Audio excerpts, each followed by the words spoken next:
पर पाबंदी की करारदाद जनरल असम्बली में पेश करने का फैसला किया है। भारत के मिसाइल तजुर्बे से खित्ते में अदम इस्तेहकाम फैला। सरताज अजीज की जानिब से ये कहा गया है, पाकिस्तान अपने अवाम और सरहदों की हिफाजत भरपूर सलाहियत रखता है।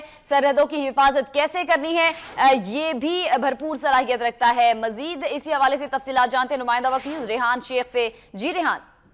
जी बिल्कुल, मुशीर ख्वाजा सरताज अजीज ने जो सेनेट में आज बयान दिया है, गुज़श्ता रोज तहरीक अल्तवा जमा करवाई गई थी भारत की जानिब से जो एटमी मिसाइल जो तजर्बात किए गए थे उस पर जो बहस के लिए आज उन्होंने अपना जो सरकारी बयान है वो उन्होंने पेश किया और उनका ये कहना था कि इस हवाले से हम आलमी सतह में आवाज बुलंद करेंगे और भारत के जो जो जो एटमी तजर्बा है इससे खित्ते में जो है अमन नहीं आ सकता और वो हथियारों की दौड़ में है।